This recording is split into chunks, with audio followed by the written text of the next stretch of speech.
You're listening to Just Medicine, an equity in healthcare podcast created by medical students in British Columbia. Hello, everyone, and welcome back to another episode of Just Medicine. For this month's episode, we are diving into addiction medicine with Dr. Elise Jackson, and our specific focus today is on how to take a good substance use history. Dr. Jackson, who is an addiction medicine fellow at UBC, is going to also discuss the importance of attention to substance use, particularly in the context of BC's growing opioid crisis. A significant part of substance use is learning the terminology. The terms that we reviewed in this episode are included in the show notes for you to refer back to. Remember that street terms for drugs can change with time and geography, but these can give you a good starting point when you're taking your substance use history. Our conversation actually had a lot of overlapping themes with last month's episode on trauma-informed care with Dr. Cubinet, and this again reinforces the importance of intersectionality within health equity. There are significant associations between surviving trauma and substance use, and sometimes substance use can actually begin as a way to cope with the trauma that people have experienced. On a different note, our podcast team is expanding and we'll soon have different hosts for each episode, so you can stay tuned to hear from different voices in the next couple of months. And as always, enjoy the episode.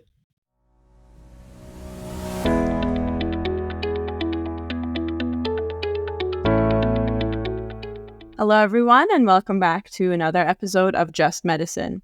This month, we're delving into substance use and specifically how to take a good substance use history from your patients with Dr. Elise Jackson. Dr. Jackson is completing her fellowship in general internal medicine at UBC with a focus on addictions medicine. Her work in medicine is focused on health equity and social justice. And we also worked together when I was an MSI 3 on CTU and she was my lead resident. Elise, it's so great to have you on the podcast.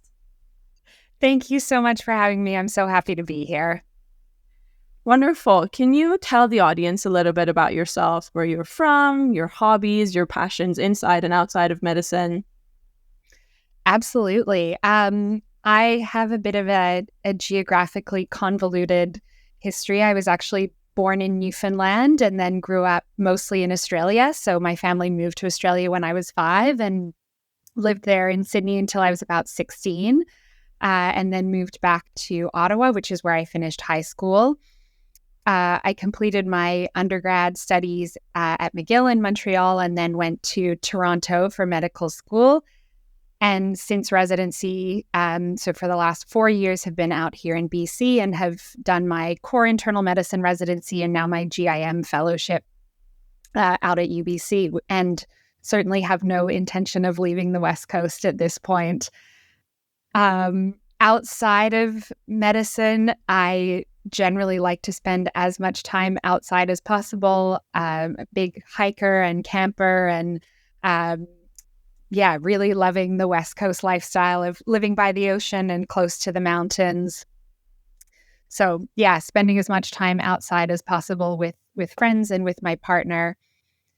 Other than that, I also am a big reader as well. I am still in a book club with a group of women from med school, which has been a really fun way of maintaining connection with all of them since medical school. So keeping busy and trying to keep as much balance outside of medicine as I can. That's awesome. So I think I counted 4 different provinces, but it seems like you've chosen BC as your West Coast, best coast. And sticking around. Yes, certainly. Don't have much intention of heading back to Ontario. The West Coast lifestyle is pretty enticing, definitely. As someone who came here when she was 11 and has never left the West Coast, I totally get it. It's just the weather and just the lifestyle is incomparable. What book are you guys doing in your book club right now? The most recent book that we have read and are going to discuss shortly is a book called Hello, Beautiful, which is a really, really beautifully written novel. Would highly recommend. We've read some really, really great books, mostly mostly fiction and mostly non-medicine, which is a really nice way to balance. But I will say book club ends up being like 30 minutes of discussing the book and 2 hours of catching up and hanging out. So That's wonderful. Are you guys doing it like on Zoom and just chatting virtually? a combination. Most of the rest of the group stayed in Ontario. So most of them, or they will often meet in person, and then I and maybe one or two other people will Zoom in. When we were all in Toronto, we did it all in person, and it was a great excuse to, everyone would bring a bottle of wine and some snacks and stuff. So it definitely, residency has changed it, but it used to be in person. Nice. I just love hearing what people in medicine do to balance their life out, and just have some things to look forward to. And having your girlfriends who are in medicine, but you can hang out with them and talk with them about non-medical things, I think is one of the best ways to just cool off, catch up, and have a good social life with people who kind of get it. Definitely. Yeah, I totally agree. We'll jump right in to talk a little bit about kind of like the context and the background of why we're talking about why it's important to take a good social history or good substance use history, especially for our preclinical students who maybe haven't been to St. Paul's and haven't seen the patient population that we work with. Can you tell us a little bit about just the common substances that are being used in Canada and substance use rates, and just a little bit of background in why substance use is so prevalent and important in medicine to us? Yeah, absolutely. I think, the way I think of it is, when we're thinking about diseases or disease processes that have an impact, thinking about sort of how much of an impact they have in terms of years of life lost and death rates. And, particularly over the last few years, the death rates from substance use and from overdoses has really skyrocketed. And I think when we think about the demographic that substance use affects, it is often, younger or to middle-aged people. And so when these people die from overdoses or die from other complications of their substance use, we really have such a huge loss of sort of potential life years. And conversely, I think if we're able to treat people for their substance use disorders and prevent that death or morbidity and mortality, we're able to gain back such a huge, chunk of enjoyable, productive life for people. And so it certainly, I think it can gain a reputation as being a bit of a frustrating field or challenging field to work in, and it can be at times. But when you do have success, I think it's just such a meaningful change in people's lives. And so that's certainly why I think it's important. And, when we're actually talking about sort of concrete numbers, over the last 10 years in BC, for example, deaths from illicit drugs has actually outstripped all other unnatural causes of death. So that's including, suicide, homicide, motor vehicle accidents, other things like that. And now actually causes more death than all of those other unnatural causes of death combined. And I think, when we think about substance use and the impact that it has, we often, particularly in BC, think about opioids. And for good reason. They dominate a lot of the public conversation about drug use, partially because they are so toxic and there is so much toxicity associated with them. But I think we also can often forget that the most commonly used substances and the ones that cause actually the largest number of deaths are the substances that are legal in Canada. And so when we talk about rates of use, certainly alcohol, both within Canada and within BC, is the highest. In any given year, around sort of 70 to 80% of people will report using alcohol. Not that that means they have an alcohol use disorder, but it's a hugely prevalent drug. Following alcohol, tobacco and marijuana are sort of the second most commonly used drugs. And as I said, these are actually the drugs that cause, just because of their prevalence, the most amount of harm. So For example, in Canada, the data, it always takes a few years to catch up on the data, but in 2017, there were about 48,000 people who died of tobacco-related death. And whereas, the rates were much lower for other substances. So alcohol in that same year caused about 17,000 compared to 48,000, and opioid use caused about 6,500. Obviously, some of those rates have changed since 2017, but I think, we think of these drugs as being legal and so potentially less harmful, but they're really not. There's huge harm that can come from these substances that are legal, in terms of when it comes to tobacco, thinking about increased rates of lung cancer, increased rates of cardiovascular disease. With alcohol, obviously, we think of the liver implications and the rates of cirrhosis and hepatocellular carcinoma, as well as, alcohol-related cardiomyopathies and arrhythmias and things like that. I really actually appreciate you talking about the sort of legal, in quotes, substances that are, I guess, less stigmatized compared to when we talk about opioids and other illicit substances. It is very interesting to put it in perspective. I know the data is a little bit older from a few years ago, but it's really interesting to put it in perspective of how much of these substances that are part of like day-to-day lives are still a huge burden in terms of the complications that they can cause. And it's really important that we keep those also in mind and we screen for those as well in our history when we get to talking about it.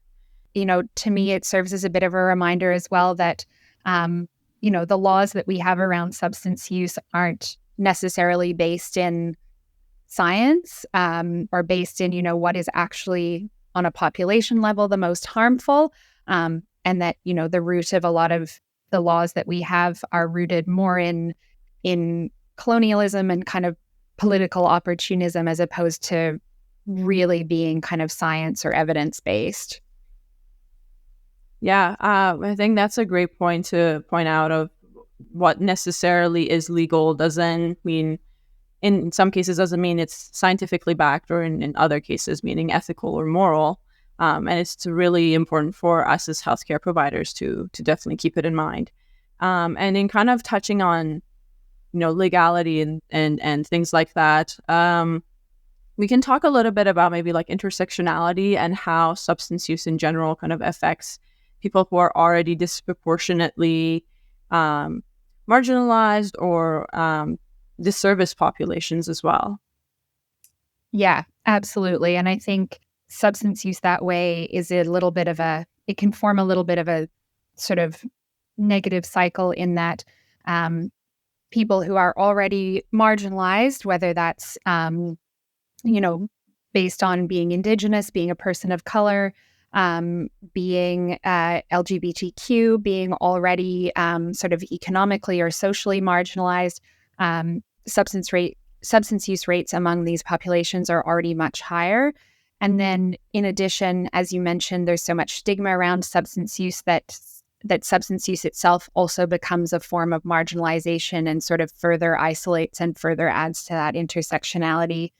And we really see that borne out in who sort of bears the brunt of these deaths and of the kind of harm and toxicity associated with it. So, for example, I think, we can't really think about substance use in Canada specifically without thinking about how it has disproportionately affected Indigenous people because of the histories of intergenerational trauma and how substances were introduced by settlers to Indigenous communities. And that sort of disproportionate harm is really perpetuated still. So some data from BC, for example, Indigenous people make up about 3.3% of BC's population. But in 2020, 14.7% of people who died from the toxic drug crisis were Indigenous, so being represented, sort of overrepresented almost 5 times what their actual representation in the population is. And so really bearing a hugely disproportionate weight from the toxicity and the harms of these drugs.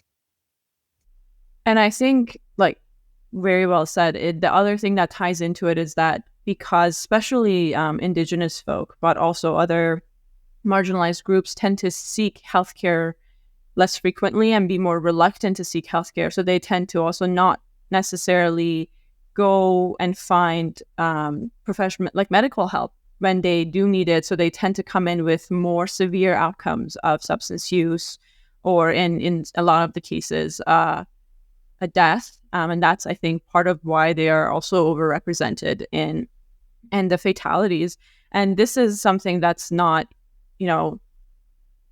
it's not in the past. Like, we had the In Plain Sight report from 2020 showing all the different accounts of Indigenous people within BC, like very locally for us, who were mistreated and discriminated against by healthcare providers for being Indigenous, and created an unsafe environment. So we can't, when you look at why people aren't coming to showing up for their appointments, or when we get frustrated about, like, oh, this person had all of these appointments set up for them, why aren't they showing up? These could be some of the reasons. And I think that's part of what you were mentioning about, like, people feeling like substance use can be a frustrating field to work in, but it's because there's all of these systemic factors that aren't being addressed. And sure, you see it as this person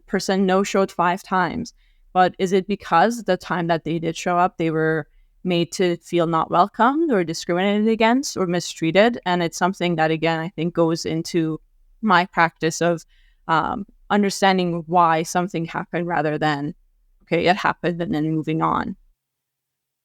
Something I think about a lot is, and I think we'll talk about it a bit more later in terms of getting a substance use history, but being cautious about not re-traumatizing people and not contributing to the trauma that people do experience, unfortunately, at the hands of the healthcare system. And like you said, not just historically, but ongoing to this day. Can we talk a little bit about BC recently decriminalized, like within the past year, small amounts of drug possession, and how, if any, has that changed your experience with patients or stories that you've heard being in the addictions medicine circles? Yeah, I would say in a Vancouver context that it hasn't made a huge difference in terms of my interactions with patients that I've seen. I think although the law was just changed recently, and specifically, I believe it was that people are now allowed to carry up to 2.5, I believe is the cutoff, 2.5 grams of of any drug for personal use. So anything over 2.5 grams, people can still be criminalized for. And if they're able to prove or suggest that you had intent of selling or distributing the drug, then that law doesn't apply.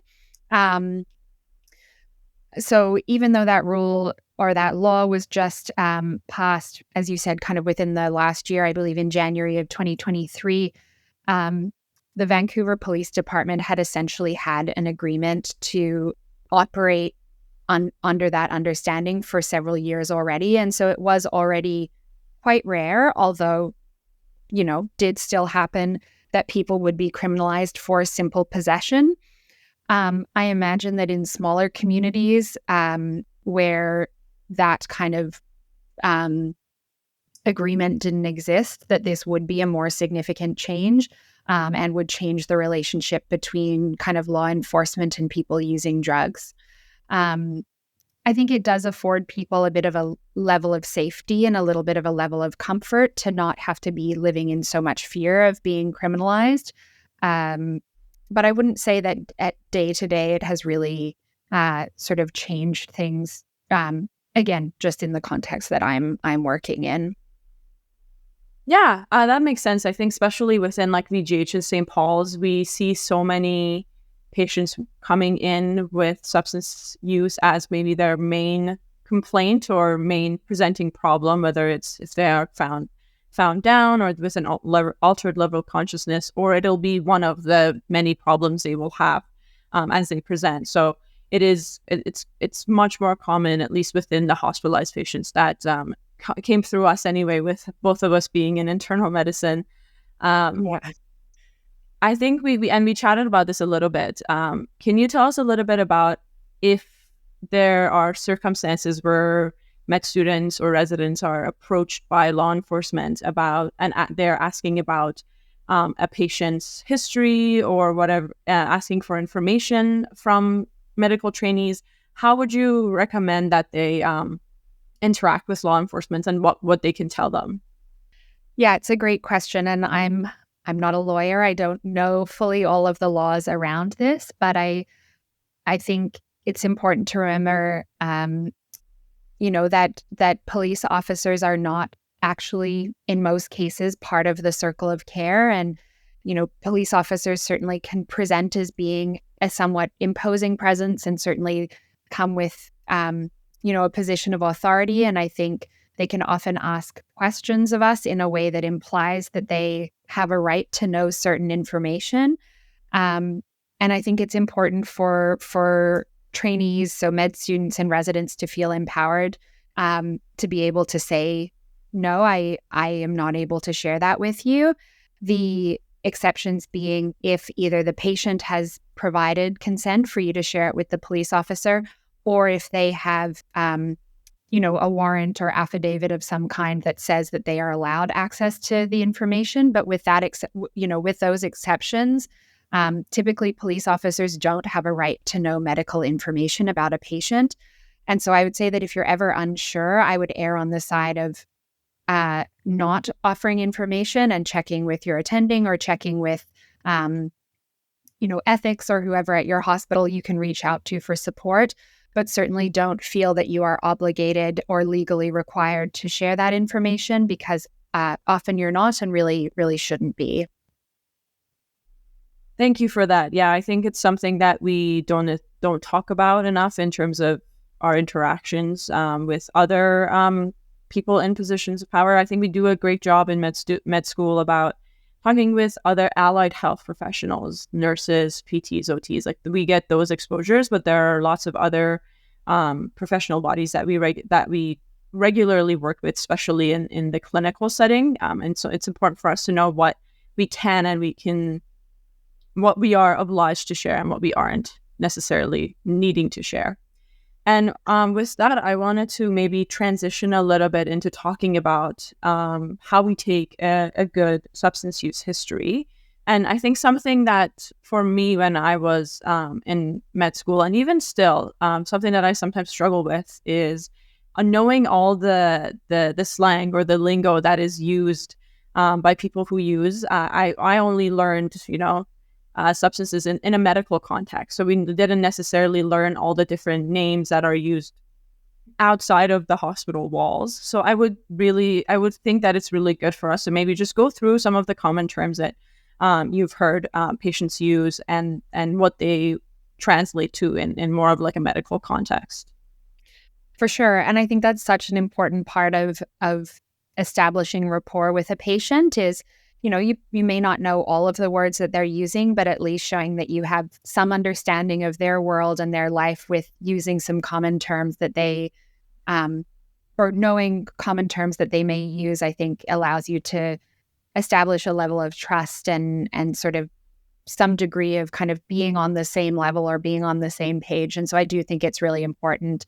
I will also preface this by saying that a lot of the terminology around drug use changes over time, and is also often quite regionally specific. So a lot of terms, we'll discuss terms that are common within BC and specifically within Vancouver, but some of these definitely are sort of relatively specific to the West Coast. But I sort of group, when I'm thinking about terms or sort of street language around substance use, I sort of group it into three categories. I think of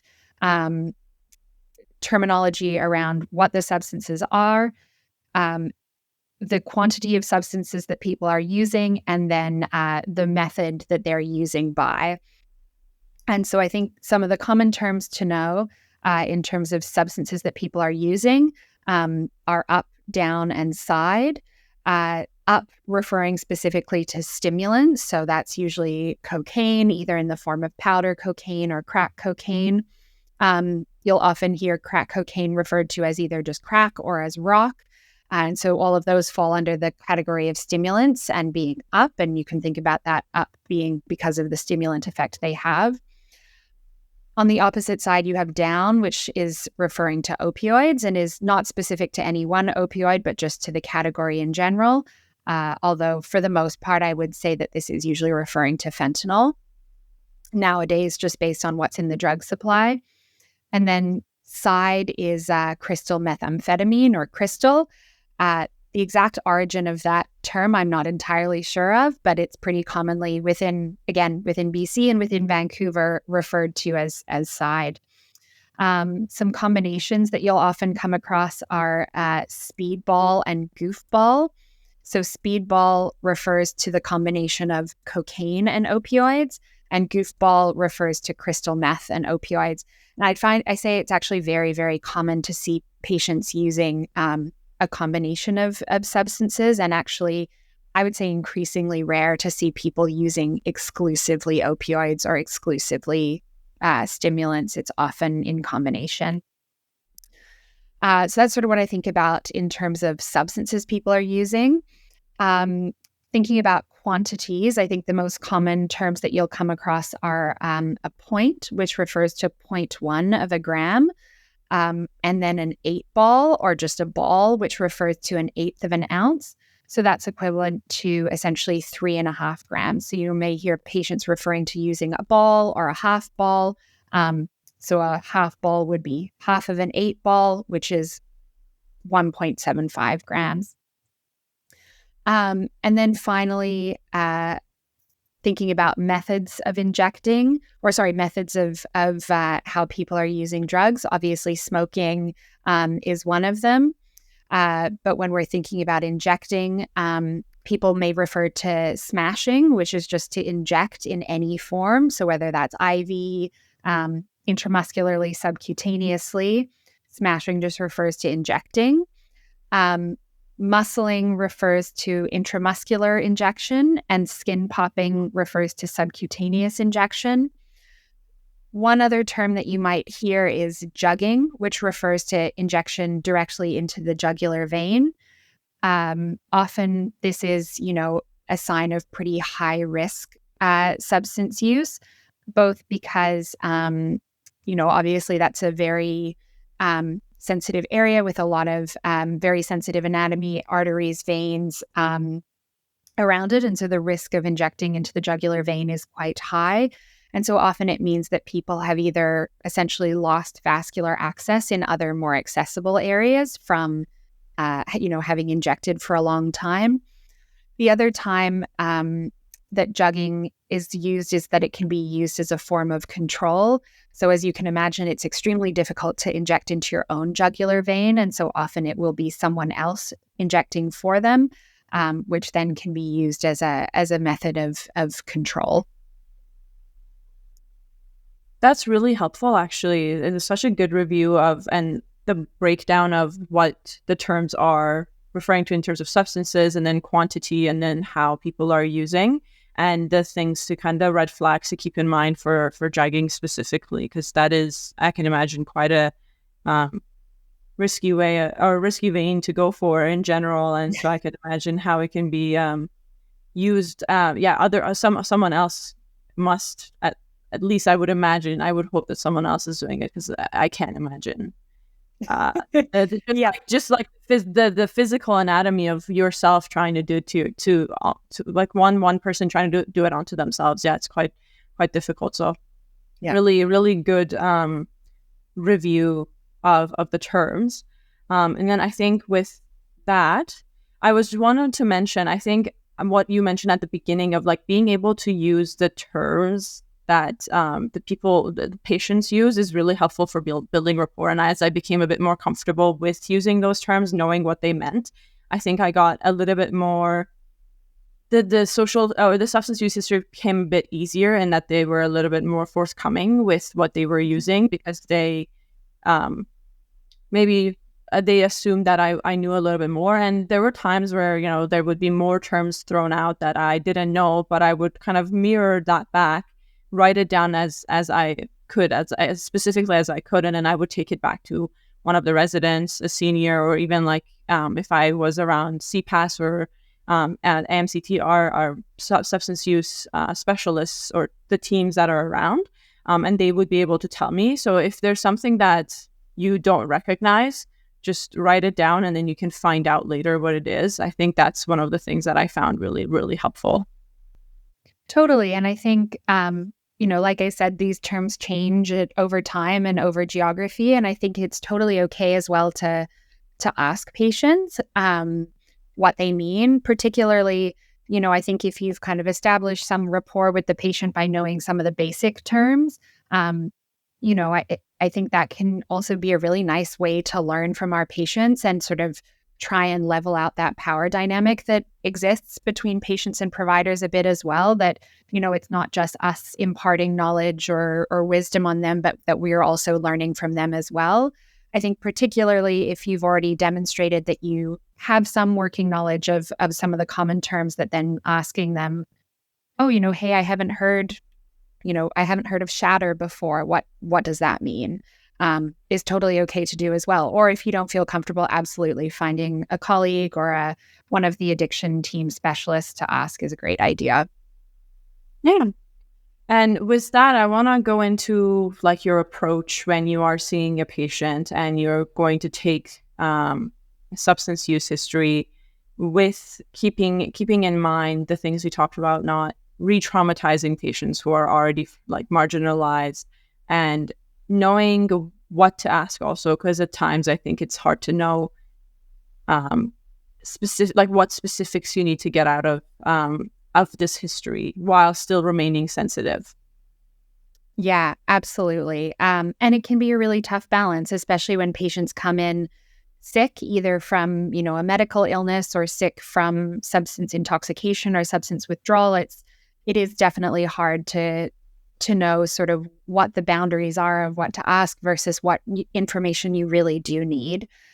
So I think I'll start by saying, an ideal textbook substance use history would include all of the things that go in your usual history. So your history of presenting illness, knowing what brought them into whatever clinical setting you're working in, knowing their past medical history, both if there's any sequelae of their substance use or things that would affect the medications that you can give them. Do they have chronic kidney disease? Do they have liver disease? Things like that. You obviously want to know their medications, allergies, and I think, a really important part of the substance use history is the social history as well, of understanding, their living situation, their financial situation, because I think so much of what drives substance use is a lot of the social history and their context. And it also really affects how we approach treatment in terms of what options are available. I think, something that has always really stuck with me about the social history in people who use substances, someone first telling me, about how they use substances, or they use stimulants specifically to be able to stay awake when they live on the street or live in a shelter and feel unsafe. And people are using stimulants to be able to stay up for days at a time to ensure that they are not physically harmed, or that their possessions aren't stolen. And I think that was a really powerful moment for me the first time I heard that from someone, just as a reminder of, giving someone, in that situation, medications or counseling or something like that probably isn't really going to help their substance use when there's a very functional component to why they're using. And I certainly since then have heard that from many, many patients, that there's really a functional component to why they're using, particularly if they're unhoused or living in unsafe or kind of substandard housing. So yeah, social history. You then obviously want, all of your investigations, your physical exam, and things like that. I think something that I certainly in internal medicine am not great at is doing a bit of a psychiatric history as well.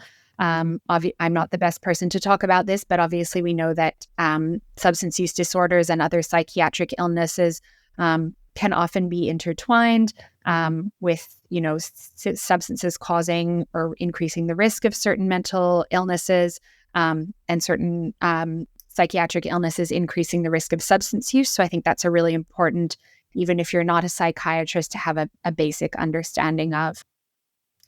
I think when we get to the actual substance use history itself, it's helpful to break it down into different substances. So I think of the main categories being nicotine, alcohol, opioids, stimulants, benzodiazepines, cannabis, and then anything else. So things like GHB, hallucinogens, ketamine, things falling under that kind of other category. Within each category, again, if this is a textbook, perfect scenario, you want to know things like when their first use was. So, when was the first time they ever had a drink? When they began using daily or began using more regularly. If they have ever had sort of prolonged periods of abstinence and how they achieved that abstinence, and when their most recent period of abstinence was as well. You also want to know how much they're using in terms of a quantity, how they're using, so route of ingestion, whether that's injecting or smoking. You want to know about any symptoms of withdrawal or cravings that they have. And you want to know when their last use was, again, to get a sense of, on the spectrum of intoxication versus withdrawal, where they might be. And that sort of would affect your management as well.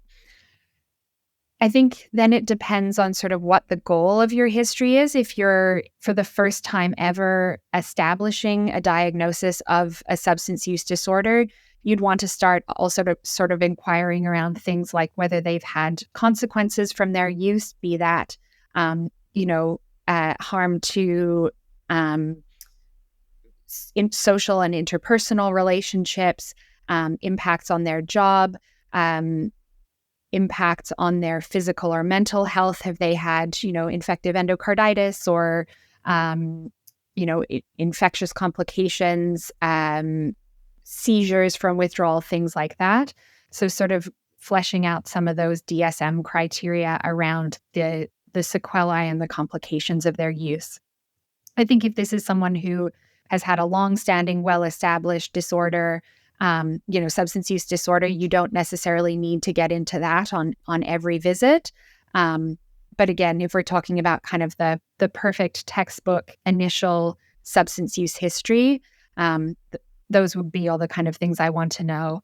And then depending on the substance as well, whether they've ever had any medical treatment, so any kind of pharmacotherapy for it, any counseling or any kind of residential treatment as well, would be sort of the main categories I'd think about. That's really helpful. And I really appreciate the tying in of social history and understanding why someone might be using, again, not going back to the why of why is something happening rather than just accepting something's happening. Because like you said, if there is a very functional reason for someone's substance use, then you're not going to be necessarily offering them treatment if the reason for the substance use has not been resolved. One of my questions, and I think a question that a lot of my friends had throughout med school, is how to even broach the topic of substance use history and like getting a good substance use history without, because it is so stigmatized. We always felt a little awkward around even bringing that up. So a lot of times it would be a very quick and cursory talk on the subject. But as we kind of want to grow and be better and also decrease the stigma around it, how do you approach just broaching the topic? Totally. And it's a great question, and it is really hard, and people can often be, because of that stigma, really defensive about it. I think, when you're working, I think I, at the moment, have the benefit of being on some of the addictions teams, and we're consulted when someone has already recognized that maybe there's an issue. And so I can come in, or the patient themselves has disclosed that there's an issue. And so I can come in and kind of already have a bit of that in there. But you're right. When you are just meeting someone for the first time in the emergency department or the clinic, and you're trying to find out if there may be something going on, it definitely is a lot harder. I think just normalizing it and reassuring your patient that this is something that you ask everyone, and that you ask not out of a desire to judge them or to, just kind of pry, but that, substances can have a huge impact on people's health, and that you want to be able to get sort of a full picture of their health and things that might be affecting them. And that one of the things that can affect that is substances. And not making kind of assumptions about, based on someone's age and socioeconomic status, what or other factors, what they may or may not use. And so I think just telling patients, I ask this because I want to have a really good understanding of what's going on, and what might be causing whatever presenting complaint they're coming with. And asking about it in a place of that comes from a place of wanting to be able to provide good health care to them, and not wanting to judge or stigmatize them. But it's tough. I don't know that there's a great answer beyond just kind of repetition and recognizing that some people may be defensive about that, and that's not a reason not to continue to ask, and is a reflection often of people's own internalized stigma, but not that you're doing something wrong. I think that last bit is really helpful, of not taking it personally, and immediately thinking that it was something that you have done as the history taker, as a trainee in that situation, because it can feel like you have done something wrong, or you've not finished your task. My question is, sometimes, like you said, patients can become defensive because of that stigma that is surrounds substance use. Are there any phrases or terms or sentences that you found helpful in signaling that you're a safe space to share those experiences without judgment, and making them feel like they can share those experiences with you and build that rapport with you? Yeah, that's a great question.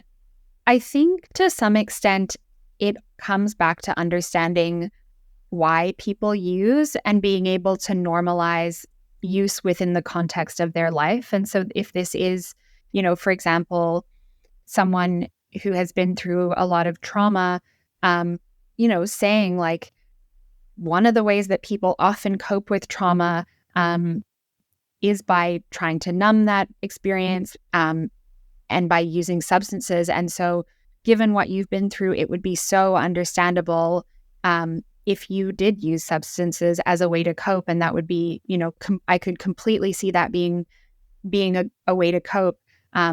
Is that something that you have done? Or if someone has chronic pain, saying, it's very common for people who have chronic pain to eventually become dependent and on opioids. And, I can totally see how this would have happened. And so I think, again, kind of giving people permission that it is not a moral failing, but that often, or in the vast majority of cases, substance use begins as a coping mechanism of some kind. And so I think that if you're able to uncover what may have triggered things, and say, it is so understandable that in the situation you're in, or like in the situation I brought up earlier of, using stimulants to stay awake, like, it is so understandable that when you are living on the street and you feel constantly threatened, like, totally, of course you would need to use stimulants to stay awake. Like, anyone in that position would probably do the same thing. And so,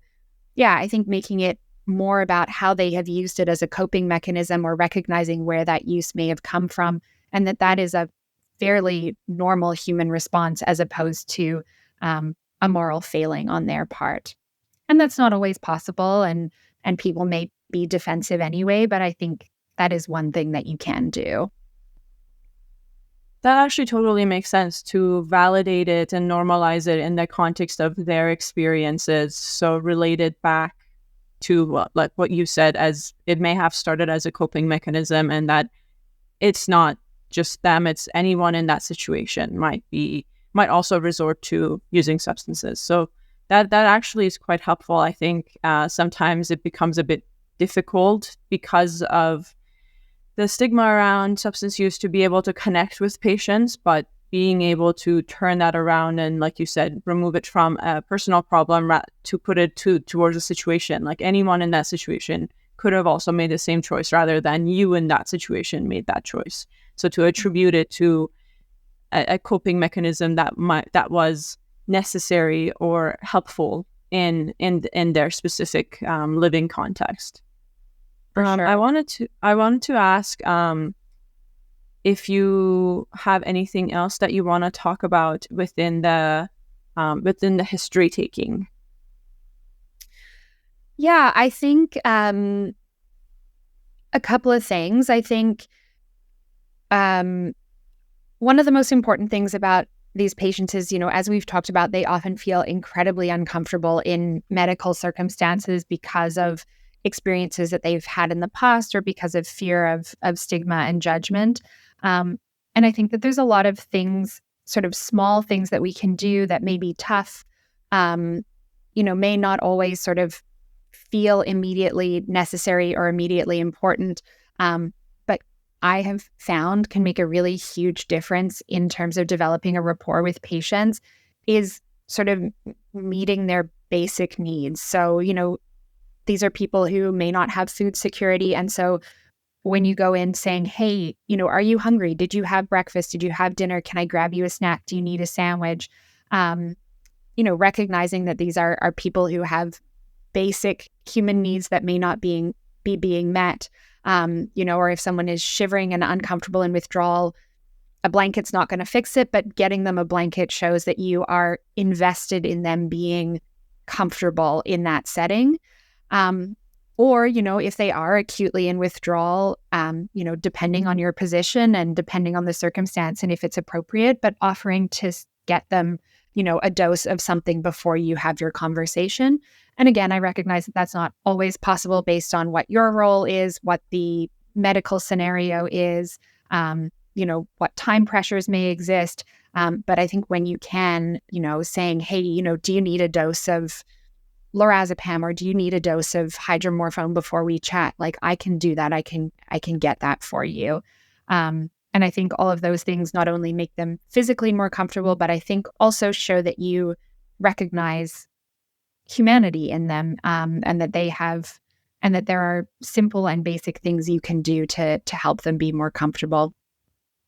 And I think we've talked a lot today about sort of the role of trauma and how medical systems have contributed to trauma. And so just being aware of that and trying not to re-traumatize or re-trigger people wherever possible.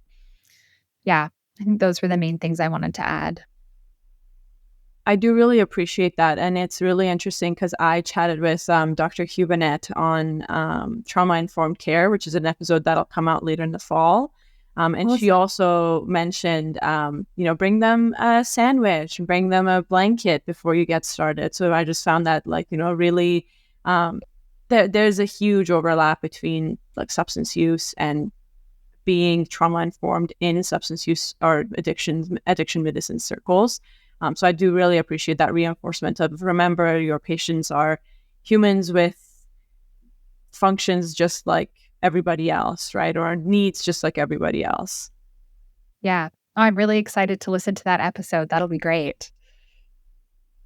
Yeah. It was a really wonderful discussion with Dr. Hubinet, and she's just so lovely and very passionate about talking about trauma-informed care and kind of lifelong learning in that sense as well. So it was a really, really good discussion. I wanted to ask you, what are your pearls in, good old-fashioned medicine, we talk about our pearls. So what pearls do you have for medical trainees, whether they're med students or residents? Yeah, great question. I would, I would love to be able to give many, many pearls, but I think the main ones are really around recognizing the humanity of your patients, recognizing that substance use almost always comes from a place of being a coping mechanism or trying to fulfill an unmet need. And so I think the more that we're able to uncover what that is, the more successful that we will be in really treating substance use disorders and in making connections with patients. We obviously have really great medications in addictions medicine that can do a lot, but without sort of addressing those underlying drivers and needs of substance use, it's hard to really address the underlying illness that addiction really is. And so I think recognizing that humanity and trying to dig and find, when appropriate, where that may come from. I think the other thing I would like to say is that, we talked about what an ideal substance use history would be, and recognizing that it is not always appropriate to get an ideal substance use history. If someone is uncomfortable and sick and miserable, it's very okay. And I think, as med students and residents, we like to have all the answers and all the information. And, we feel like it's our job to have all of that information gathered. But just encourage people that it's really okay to not get everything on that first day. If the patient's uncomfortable, if they really don't want to talk to you, doing what you can to make them more comfortable, and then just getting the information that you really need to form a plan for the next 24, 48 hours. And so in some cases, that may be just knowing, not even knowing what all of the substances they use, but, what are the main few, how much do they use, and when was their last use, and, what does their withdrawal look like, or do they feel like they're in withdrawal? So much of addiction treatment is about longitudinal relationships and working on things over time. And you have time with people, or there will be time to gather more of that. When was your first cigarette? What was the longest abstinence you had? And it's not always appropriate or necessary to ask that, on the first day in order to treat people safely and treat people well. And that you don't want to make people's experience worse by asking a ton of questions. And so as much as it can be tough to come back to your attending and say, I really didn't get a whole lot of information, to feel comfortable saying, it is actually the better thing for my patient right now to be judicious with what I'm asking and ask the things that I really need to know, not everything that there possibly is to know. I really appreciate that. And I think even that, like the judicious use of questioning, goes back to remembering the humanity of that patient and what they need in that situation. And especially, I think something that I've noticed as a resident is that I'm no longer just collecting information and then going back and sitting down at the computer to write out a plan, but it's also responding to the patient in that moment, whether it's they're acutely in withdrawal or they're exhibiting signs of hypoglycemia. It's medicine happens while you're at the bedside as well, and you can make those changes, whether if it's medically indicated or if you can recognize that the patient is not in a place where they can feel comfortable to respond to those questions, whether you haven't had the chance to build that rapport or they're going through active withdrawal. It's really, I think it's been one of the things that I've been trying to also recognize and work on of when is the appropriate time to put on my internal medicine hat and be asking all the questions to get the best history, and where is a more appropriate time to just let them kind of rest and feel a bit more comfortable before I can come back and, talk to them, whether it's me or another person in the morning who can get a better history because they've been able to sleep in a bed that they feel safe in for the first time, or that they feel safe in for the first time in a while, Yeah, so that's I do really appreciate that, and I think maybe we'll maybe have another chat together and for another episode and talk a little bit more about the different substance use disorders and how we can the treatment options available and how we can talk people through that. But this has been a really lovely time chatting with you. It was really great to have you on. So thanks for being here. My pleasure. Thanks for having me. I look forward to chatting again. Awesome. Thank you, everyone, for listening. Stay tuned for another episode next month. Thanks for tuning in to Just Medicine.